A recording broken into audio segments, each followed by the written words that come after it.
This should make Eagles fans pretty happy this morning. Jon Dorenbos has a Super Bowl ring. The Eagles this morning posted the video of Dorenbos opening the ring in the main hallway of the NovaCare Complex. He was pretty amazed. "Holy cow," Dorenbos said as he opened the box. "This thing is huge." Dorenbos, 37, was the Eagles' long snapper for 12 years, but was forced to retire in September. The Eagles actually traded Dorenbos to the Saints before the season, but his physical in New Orleans revealed an aortic aneurysm and he needed surgery. Had he played, he would have risked death, so the trade became a blessing in disguise. The long snapper, who also doubles as a magician. "I wasn't on the Eagles roster at all in 2017, but it's certainly a nice gesture for Jeff Lurie to give him a ring." Despite playing a position that normally is reserved for forgettable names, Dorenbos became a fan favorite in Philadelphia because of his personality and how he overcame childhood tragedy by immersing himself in magic. "I was here a long time, so it's really cool they did this," he said. "I'm honored to say the Eagles have given me a Super Bowl ring. This one's for you," at Jon Dorenbos. "I agree with my colleague Andrew Culp that the moment the news of the Sixers trading Mikal Bridges broke that I was flabbergasted. His mother works for the Sixers. Mikal was literally talking about how excited she was for him to be in Philly when the news broke. His poor mother. It was pretty much as rough as it gets in terms of optics. It looked awful from a PR perspective. There are tons of disappointed Villanova alums today. It's an unfortunate situation, in my opinion, not an organizational embarrassment, as Culp wrote. An unprotected first-round pick though? Damn, that's enticing." Then Brett Brown came out after the first round ended and put my mind at ease that the Sixers made the right move. They did what they believed to be best for the Sixers. A Godfather offer, if you will. Here's Brett's incredibly honest and thoughtful opening statement. You can watch it in full above. I think it's worth watching to realize how much thought Brett and his decision-makers put into this one. We had 1A and 1B, and when the 9th pick was selected you realize, we're going to get one of our two, and we chose Mikal. And to see that play out, knowing the history that he has had in this city and at Villanova, it was very much aligned and he was somebody that could come in and fit with what we had. And so it goes from that level of excitement and the extreme coincidence, given his history in this city, to a situation in between that the phones were active and we knocked back an incredible deal where we would lose him. We didn't rate it to be a Godfather type of deal, something that really would impact the franchise to the level that it would have to in order to trade Mikal, who we valued very much. And then Phoenix came in and offered a 2021 unprotected plus our 1B and Zaire Smith, who we value very highly, and you're in a position that you're on the clock and you really have a decision to make. And for me, and all of us in that room, what also rules our day is a few things. First, and in this order, what is always best for the organization. I'm going into my 6th season with the Philadelphia 76ers, and so what is best for the organization and how do you win a championship? How do you acquire things that can attract stars or develop stars? That pick might be the key to all of this. That pick might be the thing that links a possible trade, and we have our 1B and Zaire. The trade was jarring emotionally. There's no sugarcoating that.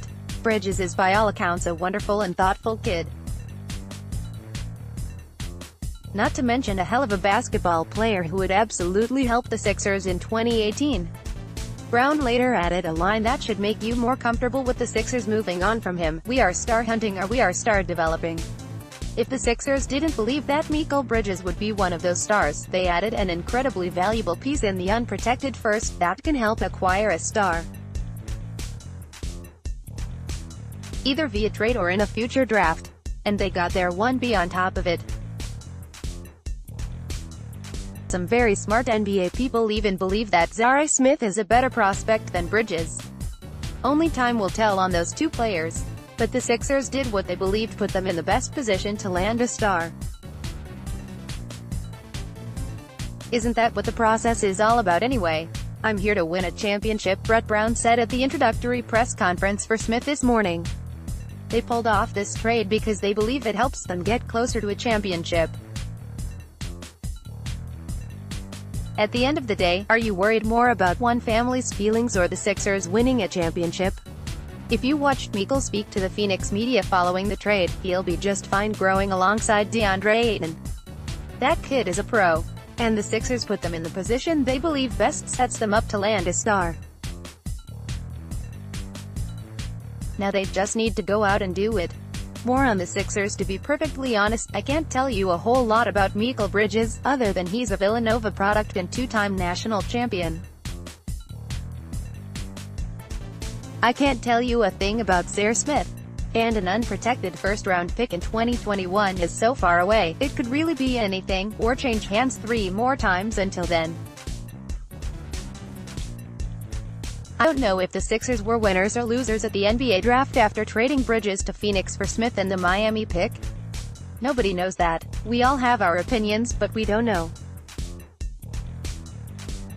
The only thing anybody can say for certain is the organization should be embarrassed, no matter how this plays out on a basketball court. The Sixers should be embarrassed, but not because the front office took a risk or made an unpopular decision. Love it or hate it, the trade was made with a clear vision, and it took courage for Brett Brown, the interim general manager, to give his okay, realizing it wasn't necessarily the best move for Brett Brown, the head coach, in the immediate. Fortune sometimes favors the bold. No, the Sixers should be embarrassed for pulling a bait-and-switch on Bridges, a 21-year-old kid and Philadelphia hero, while he was on live TV talking about how ecstatic his mom was he would be playing pro basketball in his hometown. Draft night trades are the norm in the NBA, so why would an NBA team put a young man and his family in that position less than 30 minutes after the selection was made? Especially when, all the while, Brown was still fielding offers for Bridges. The phones were active and we knocked back an incredible deal where we would lose him, Brown said after the conclusion of the first round. We didn't rate it to be a Godfather type of deal, something that would impact the franchise to the level that it would have to in order to trade Mikal, who we valued very much. Then Phoenix came in and offered a 2021 unprotected first-round pick plus our 1B and Zaire, who we valued very highly, and you're in a position that you're on the clock and you have a decision to make. The Sixers should be embarrassed by the latest in an increasingly long line of public relations blunders. If this were the only example of the organization's ineptitude, it would be unfortunate but forgivable. Instead, it was par for the course. This is the same organization that took its sweet time ousting Brian Colangelo amid a bizarre social media scandal mere weeks ago, that never convincingly explained the mysterious circumstances that led to Markelle Fultz sitting out most of his rookie season, that has frequently and publicly feuded with Joel Embiid over playing time, that was previously caught hiding major Embiid injury information from fans, that has a medical team constantly under fire for its inability to quickly and accurately diagnose injuries, that just endured years of bad PR for tanking, until it finally reached a point where the league allegedly stepped in and had to force Sam Hinkie out. Did we miss anything? Probably. No, I don't think we are making too much about a press conference. Too often for far too long, the Sixers have come off as dysfunctional in far too many arenas, and it can't be endearing to the likes of LeBron James, other top-tier free agents and available veteran players, or even the organization's own stars. At least one person in the building seemed to understand how sensitive a situation this was. I live in this city with you all, said Brown. I watch Villanova. I love Bridges, Mom. I love his college coach. There's a human side of this that's really kind of hard to explain. The emotion of what we have all been through has been painful, but what's best for the organization and how do you win a championship? And since I've looked at you all, I haven't pivoted out of that once. So, the torment of trying to do my job in the very limited role in the moment I have as general manager versus the role that I have as head coach of this program. It's a toggle, and this is where we arrived. Too bad Brown apparently didn't have a chance to convey that to members of the Sixers staff before they prematurely started the victory parade. All of those emotions and all of those facts happened in a 20-25-minute window, Brown said. A 20-25-minute window is all the Sixers need to make an awkward situation worse. Brown, the fans and, most of all, Bridges and his family all deserved better on Thursday night. More on the Sixers.